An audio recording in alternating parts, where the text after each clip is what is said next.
Alors, nous sommes toujours avec l'épître de Jacques et on essaye de comprendre l'épître de Jacques. C'est une épître importante, très, très pratique. On a vu au chapitre 1er, dans la première session, qu'en fait, il faut mettre en pratique la parole de Dieu et qu'il ne faut pas se borner à l'écouter, mais il faut la mettre en pratique. Au chapitre 2, on a vu qu'il fallait mettre en pratique sa foi, pas simplement croire dans l'absolu, mais que cette foi soit efficace, soit agissante, mettre en pratique sa foi. Ici, avec le chapitre 3, on est dans un thème qui est bien connu, celui de la langue. Ce chapitre est très, très connu, enfin du moins les lecteurs et les prédicateurs l'utilisent souvent, mais c'est pas juste au chapitre 3 que ça a commencé, puisque déjà au chapitre 2, il était question de ceux qui parlaient, déjà au chapitre 1er même, il était dit au verset 19 qu'il fallait être prompt à écouter et lent à parler. Donc on avait déjà un petit peu introduit ce thème-là, et là Jacques revient dessus en commençant par « Ne soyez pas nombreux à devenir des maîtres, mes frères ». Ou, ça c'est dans la Nouvelle Bible seconde, c'est comme ça que ça a été traduit, ou dans la traduction traditionnelle, c'est « Mes frères, qu'il n'y ait pas parmi vous un grand nombre de personnes qui se mettent à enseigner ». J'insiste sur enseigner ici, c'est le verbe didaskaleo, c'est vraiment le maître, et c'est pour ça que j'aime bien la Nouvelle Bible seconde. Ne soyez pas nombreux à devenir des maîtres. Il ne s'agit pas d'apporter un enseignement, une instruction, une exhortation. Il s'agit d'être docteur. C'est le mot d'ailleurs qui est utilisé ici. Le didaskalos, c'est le docteur. On aurait pu traduire « Ne soyez pas nombreux à devenir des docteurs ». Ce que Jacques est en train de dire, et il l'avait déjà dit au chapitre 1er, il y en a beaucoup qui veulent tout expliquer, qui veulent être théologisés, faire de la théologie, expliquer et de dire « voilà ce que dit la Bible, je vais vous expliquer, vous allez comprendre » et on a des concepts compliqués et des fois on rentre dans des choses complexes et on veut expliquer Paul, expliquer Pierre. Et Jacques est en train de dire « attention là ». Il y en a trop qui disent tout et n'importe quoi. Et franchement, j'ai l'impression que Jacques pourrait s'adresser à nous encore au XXIe siècle en disant qu'il n'y en ait pas trop, ne soyez pas nombreux à devenir des enseignants, à devenir des maîtres, à devenir des docteurs, à devenir de ceux-là qui amènent la doctrine. Soyez pas nombreux. Pourquoi est-ce que Jacques dit ça? Il continue, « Vous le savez, nous recevrons un jugement plus sévère. » Il est en train de dire, attention, quand tu dis quelque chose, surtout quand c'est de la part de Dieu, quand tu dis, voilà ce que Dieu a dit, et que tu dis n'importe quoi, ton jugement va être plus sévère. Il est en train de faire une mise en garde pour dire, attention à ce que tu dis, sois pas présomptueux, sois pas arrogant. Malheureusement, l'arrogance, c'est le fléau, on va dire, de ce siècle. Ne sois pas arrogant, mais avec humilité, reçois la parole et mets-la en pratique. Et qu'il y en ait peu, ne soyez pas nombreux à vouloir être des docteurs, des didaskalos, des maîtres. Il continue. Nous trébuchons tous à maintes manières, ou nous bronchons tous de plusieurs manières. Si quelqu'un ne trébuche pas en parole, c'est un homme parfait. Faites la connexion. Souvent, quand on parle de la langue et on dit, là, il est en train de parler de la langue, mais c'est quoi le contexte? C'est ce qu'enseigne. Il n'est pas en train de dire, quand tu es dans ta voiture et que tu chantes, fais attention à ce que tu dis. Quand tu es en train de parler dans un repas, fais attention à ce que tu dis. Non, il est en train de dire, quand tu veux enseigner et quand tu veux te placer en docteur, quand tu veux te placer en maître, quand tu veux te placer dans cette position du didaskalos, de celui qui enseigne les autres. Je vous rappelle que Jésus, on l'appelait maître, didaskalos. Mais ici, quand tu veux prendre cette position qui conduit les disciples et qui amène une doctrine, attention, parce que Jacques dit, on trébuche tous. On est tous imparfaits dans notre parole et dans notre enseignement. Et c'est grave si notre imperfection, parce qu'on n'a pas dit le bon mot, parce qu'on n'a pas utilisé la bonne phrase, du coup, ceux qui nous écoutaient comprennent de travers et finalement font le contraire de ce que Dieu voulait. Il dit, si quelqu'un est capable de tenir, si quelqu'un ne trébuche pas en parole, c'est un homme parfait, capable de tenir tout son corps en bride. Il est en train de dire, dans le contexte de « ne soyez pas tous des maîtres et des docteurs », parce qu'on a vite fait de dire une bêtise. On a vite fait de dire quelque chose de travers. Et celui qui est parfait, c'est celui qui sera capable de contrôler et d'être capable de dire aussi, et ça c'est quelque chose qu'on entend peu, être capable de dire aussi « je ne sais pas ». Quand quelqu'un veut être un enseignant, quand quelqu'un veut être un docteur et qu'il croit tout savoir sur tout, qu'il a, comme on dit, réponse à tout, ça devient dangereux. Mais le serviteur humble va être capable de dire « je ne sais pas ».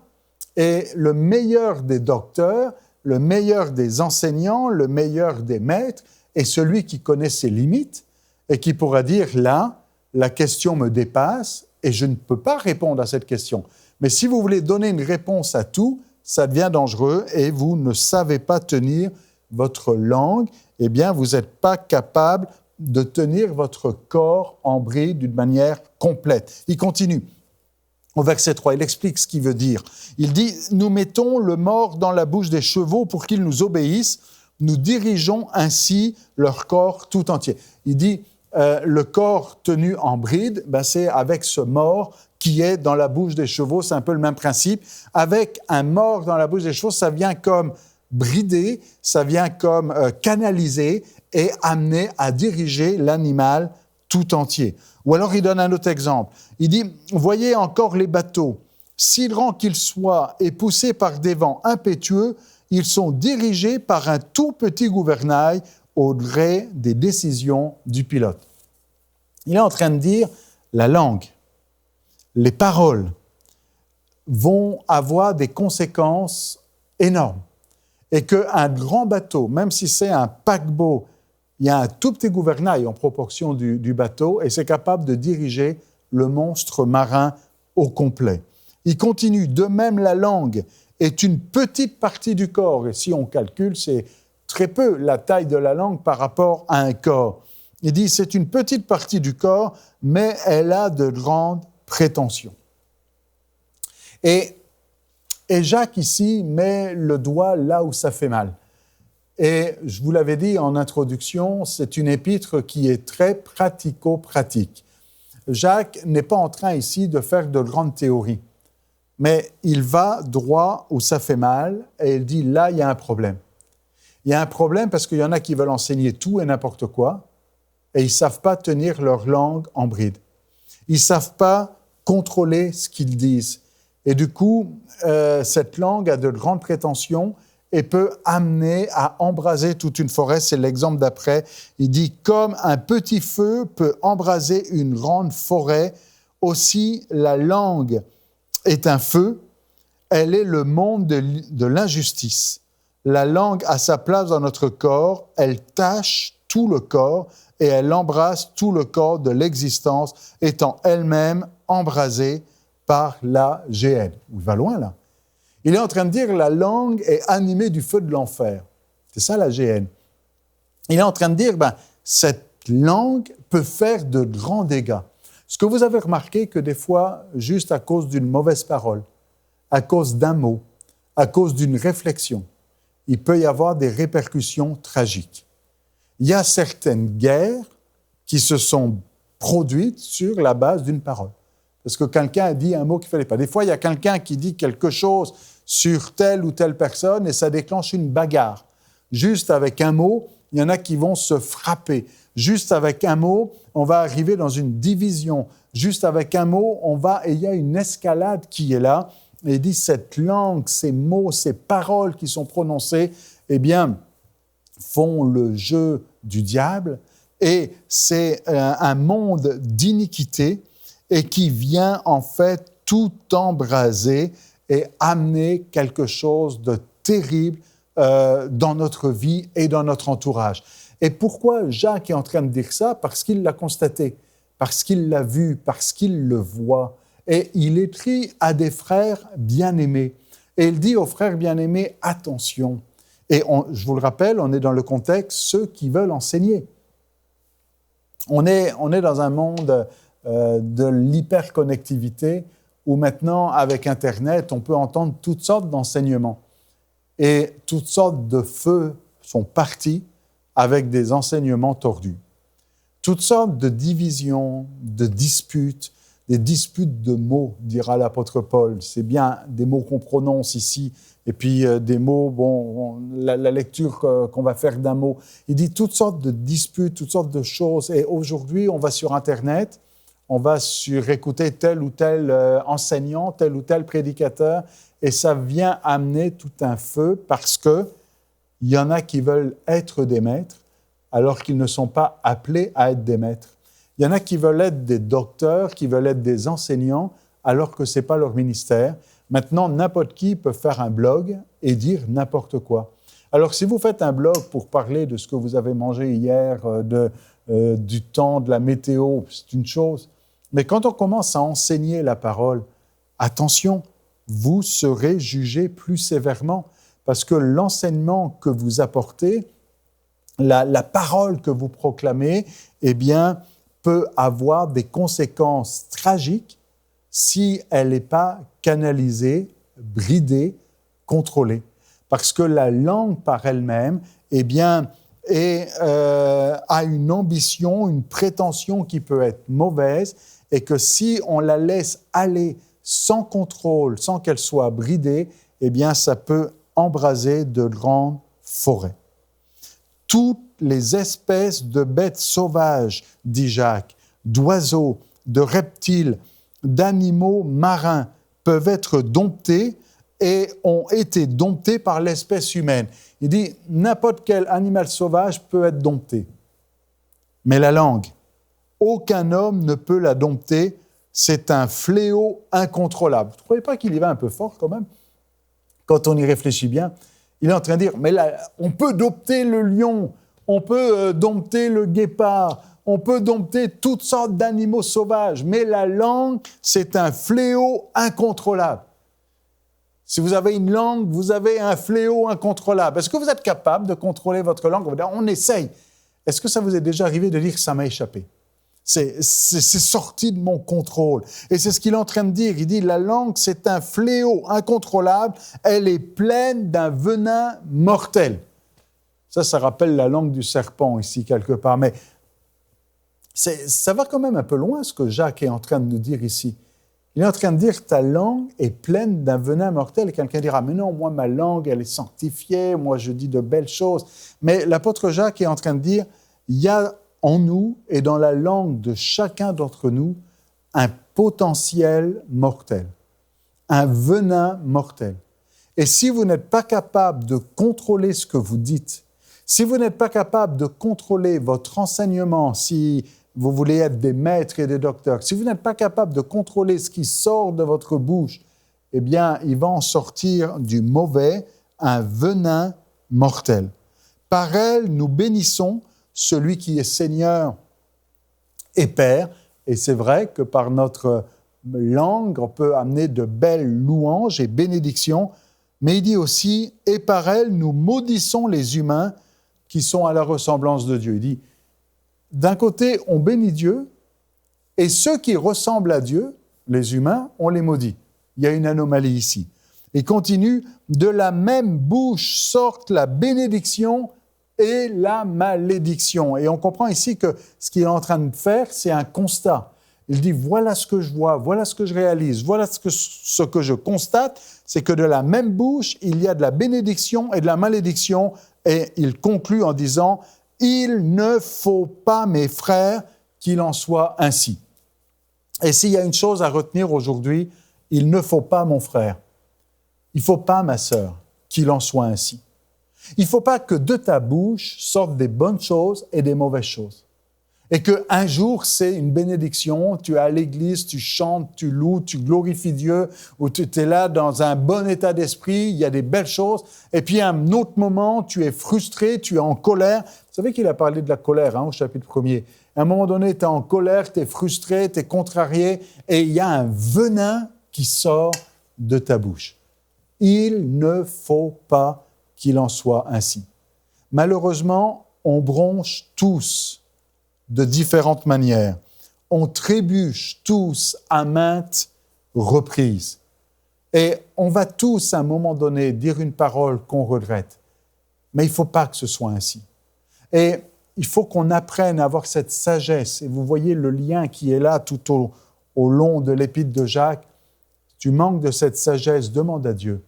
Il veut la donner, il donne avec générosité. Il ne faut pas qu'il en soit ainsi. Il ne faut pas que de ta bouche, il sorte des bonnes et des mauvaises choses. Et il dit, mais la source fait-elle jaillir par le même orifice l'eau douce et l'eau amère? Ta source, c'est de l'eau douce ou c'est de l'eau amère? Si c'est une source, un jour c'est de l'eau douce, un jour c'est de l'eau amère, il y a quelque chose qui ne marche pas. Ce n'est pas comme ça que ça doit fonctionner. Il ne faut pas qu'il en soit ainsi. Mes frères, un figuier peut-il produire des olives ou une vigne des figues? Et là, il va très loin quand il dit ça. Une source salée ne peut pas non plus produire de l'eau douce, puisqu'il va faire référence à l'identité. Un figuier, ça ne peut pas faire d'olive. Et une vigne, ça ne peut pas faire de figue. Et un chrétien, ça ne peut pas agir comme un non-chrétien. Et quelqu'un qui est sanctifié, enfant de Dieu, qui proclame le nom de Jésus, ne peut pas glorifier le nom de Jésus et dire de belles choses un jour, et à un autre moment, il sort de l'eau amère. Une source salée ne peut pas produire de l'eau douce, une source d'eau douce ne peut pas produire de l'eau salée, c'est une question d'identité.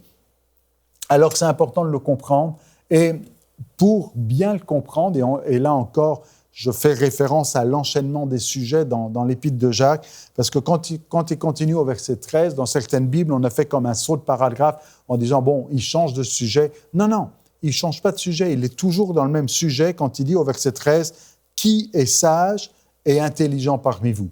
Ça a commencé au verset 1er, « Ne soyez pas nombreux à devenir des maîtres, à vous prétendre comme sages et intelligents à tel point d'être docteurs et enseigner les autres. » Il dit, « Qui est sage ?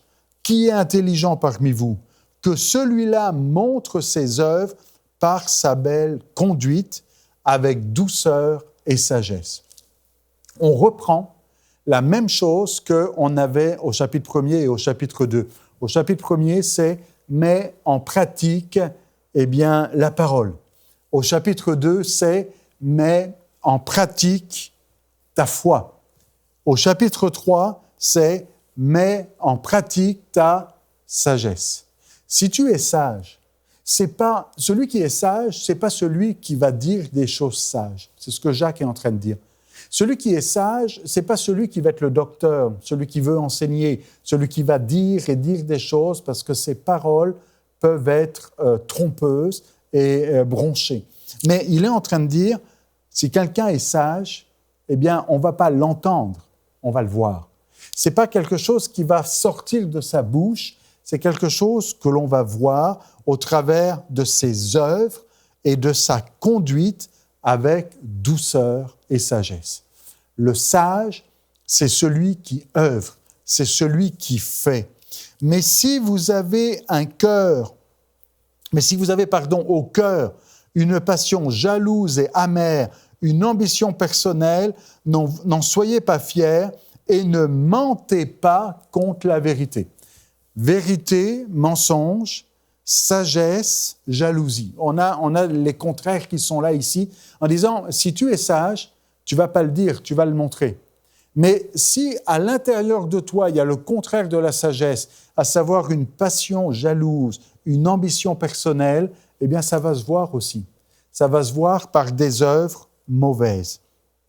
Cette sagesse, dit l'apôtre Jacques, cette sagesse-là, n'est-ce pas celle qui descend d'en haut? Comprenez, la passion amère, le jaloux, l'ambition personnelle, ça, c'est pas celle qui descend d'en haut. Elle est terrestre, animale, démoniaque. Là encore, il y va fort. Vous avez noté que Jacques n'y va pas par le dos de la cuillère, et quand il a quelque chose à dire, il enfonce le clou et il l'enfonce fort. Il dit, si tu crois être sage, mais qu'il n'y a pas les œuvres de sagesse, il n'y a pas la douceur, il y a un problème. Si tu crois être sage, mais qu'en fait, c'est de la jalousie, c'est de l'amertume, c'est des ambitions personnelles, c'est pas la sagesse d'en haut, ça. C'est la sagesse d'en bas. Et c'est une sagesse qui est terrestre, qui est animale, qui est démoniaque. Ça, c'est tout un mot. Est-ce que ta sagesse est démoniaque aujourd'hui? Est-ce que ta sagesse est animale, dans ta pulsion animale là, qui t'amène à agir? Est-ce que ta sagesse, elle est terrestre, la sagesse d'en bas, ou est-ce que ta sagesse, elle vient d'en haut? Je reprends les mots que Jacques utilise ici. Si ta sagesse ne vient pas d'en haut, et si tu manques de sagesse, et il l'avait dit au chapitre 1er, demande à Dieu, et il va te donner de cette sagesse d'en haut. Parce que la sagesse d'en bas, elle est mauvaise. Il dit en effet, là où il y a passion jalouse et ambition personnelle, il y a du désordre et toutes sortes de pratiques mauvaises. Vous avez vu comment Jacques réfléchit? Il dit, s'il y a de la passion jalouse, s'il y a des ambitions personnelles, les œuvres sont mauvaises. Il y a du désordre et des pratiques mauvaises. Ça, c'est les œuvres. Les œuvres sont mauvaises, les pratiques sont mauvaises, et il y a du désordre parce qu'il y a une sagesse d'en bas, terrestre, animale, démoniaque, à savoir passion jalouse et ambition personnelle. Par contre, la sagesse d'en haut, elle est d'abord pure, pacifique. Et là, c'est quelque chose qui se voit quand c'est pacifique. Elle est conciliante, raisonnable. Ça, c'est des actions. Ce n'est pas juste des mots, ce n'est pas juste un état d'esprit, c'est des actions. Quelqu'un de pacifique, quelqu'un de conciliant, quelqu'un de raisonnable, pleine de compassion, quelqu'un qui aime et qui sait prendre soin des autres, et de bons fruits. Vous voyez, Jacques insiste.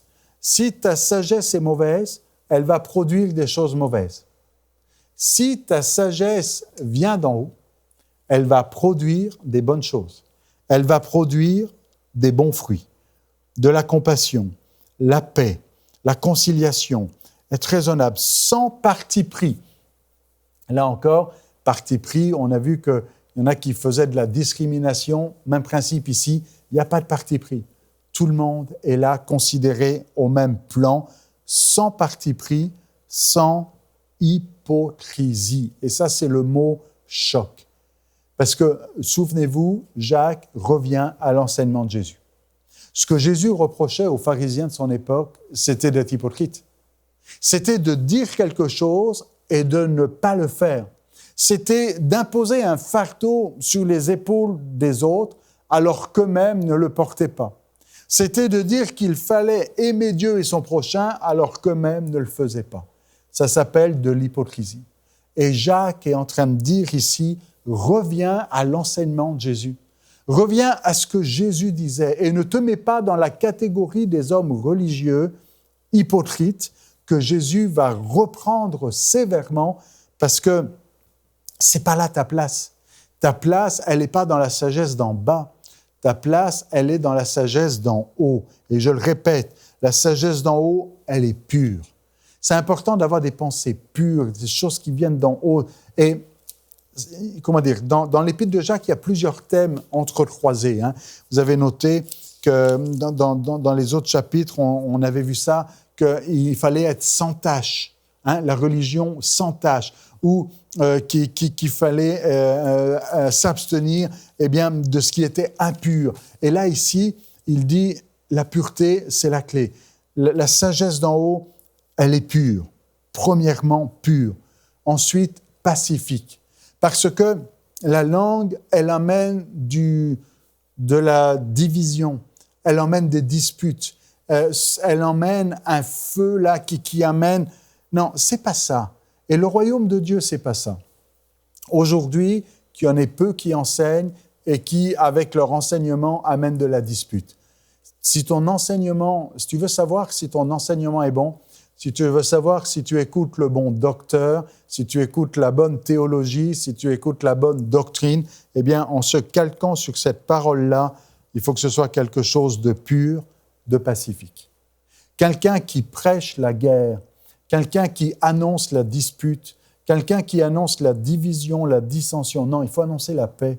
Jésus, c'est le prince de la paix. Et la sagesse d'en haut, elle est pacifique, conciliante. On cherche à se réconcilier, on cherche à s'unir, non pas à se diviser. C'est ça la sagesse d'en haut. Elle est raisonnable. On est capable d'être raisonnable. Vous savez, quelqu'un qui n'est pas raisonnable, c'est quelqu'un qui est tellement obtus dans ses idées qu'il ne veut plus réfléchir et accepter le point de vue des autres. Sois raisonnable. Elle est pleine de compassion. Ce n'est pas juste quelque chose au niveau de la compréhension intellectuelle, mais il y a quelque chose de sentimental. On y met son cœur. C'est ça l'amour. On est plein de compassion et de bons fruits. Ça se voit, ça se manifeste, ça se touche, c'est palpable, c'est tangible, sans parti pris, sans hypocrisie. Et je finis avec le dernier verset du chapitre 3. « Or, le fruit de la justice est semé dans la paix par les artisans de paix. » Le fruit de la justice est semé dans la paix par les artisans de paix. Je ne sais pas si vous avez noté ici, il y a 2 fois le mot « paix ». Elle est paisible, pacifique.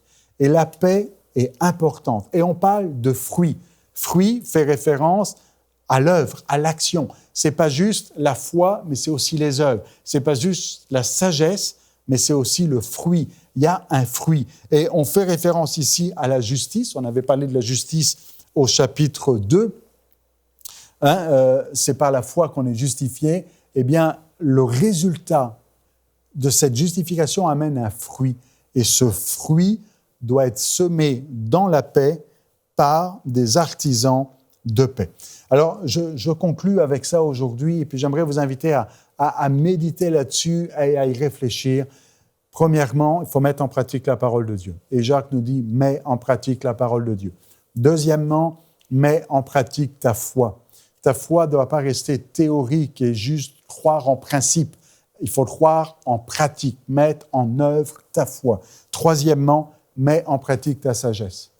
Ta sagesse, ta compréhension des choses de Dieu. Ça ne doit pas rester de la théorie. Il y en a qui sont capables de nous expliquer la Bible, mais ils ne le font pas. Il y en a qui sont capables de nous expliquer des concepts théologiques et qui veulent même les enseigner, mais la sagesse qui vient d'en haut, c'est ce fruit de la justice qui est semé dans la paix. Alors, on revient à Jésus, qui est le prince de la paix. Sois ouvrier de paix, sois artisan de paix, amène la paix là où tu es, sème la paix, et en amenant la paix et en semant la paix, on verra le bon fruit qui est en toi, à savoir, qui est produit par cette sagesse qui vient d'en haut. Alors, contrôle ta langue, la langue amènera des choses mauvaises, mais si tu sais contrôler ta langue, là, tu sauras quelle est la sagesse de Dieu, et tu pourras avoir ce fruit de justice semé en toi. Alors ça, c'était le chapitre 3 de l'Épître de Jacques. On veut comprendre l'Épître de Jacques, et donc dans la prochaine session, on parlera du chapitre 4. À bientôt.